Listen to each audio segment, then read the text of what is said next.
Another myth to dispel in this book: insert working breed are excellent guard dogs, police dogs. So any working breed that you can think of that fit a specific stereotype make excellent guard dogs, police dogs. Common example: German Shepherds, they're good police dogs. German Shepherds will make good protection dogs. These are things that you hear about constantly from people who don't know as much about police dogs or protection dogs or sport dogs. And so they'll say things like that. So let's go over that real quick, and then I'll break it down. It's understandable from a pet person's perspective why this myth is still out there. After all, specific breeds were selected for specific purposes. German Shepherds, Belgian Shepherds, Rottweilers, Dobermans, just to name a few, were in fact bred for that type of work. You can still see it in police departments and other agencies. However, there's a thing called temperament when it comes to dogs. And disposition of the dog will determine if a particular dog, regardless of breed, is able to perform the duties it was bred for. Think of temperament as personality, so to speak. We also have to take into account a huge factor with these breeds. Were they properly bred? Was the breeding responsible? Or was it bred just for looks or profit without putting emphasis on temperament? A well-bred German Shepherd, for instance, is more likely to develop the traits for a guard dog than a golden retriever. But it's not the only thing that will ensure it will make a good guard dog. If you want a good guard dog, you don't have to necessarily go to a breeder. There's a good chance that the breeder you'll be contacting is just trying to sell you puppies they bred strictly for profit. I can say this with confidence because good, responsible breeders are hard to come by.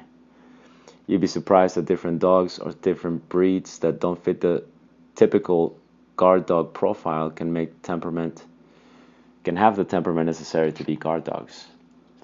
My mutt, Jax, is a Catahoula mix, and he's one of the most fierce dogs in a guarding setting. He has nice obedience and is very social, but if a stranger comes near our house, he turns into a quote-unquote guard dog. He's obedient and will not pose a threat if we're there to tell him to go to place or redirect him away. But if someone were to break into the house, I have no doubt he'd tear someone up. And so to break that part of the book down, yes, a lot of certain breeds were specifically bred for working purposes, but that doesn't mean that they're gonna make the type of dog that they were bred for. They're not gonna do the type of work that they were bred for necessarily. So temperament, think of temperament like a set of characteristics, like a personal trait almost. All right, so dogs have that. It's nature, and it's those tendencies that they have as individuals. So even if you get a nice Rottie, a nice German Shepherd, it doesn't mean that they're going to make good guard dogs or good protection dogs. There's still the temperament that needs to be evaluated. Training obviously plays a huge part. And when I talked about my dog Jax, by no means am I saying that Jax is a superstar protection dog or bite dog, but he does have the characteristics of a quote-unquote guard dog. He will bark. He does get pretty aggressive.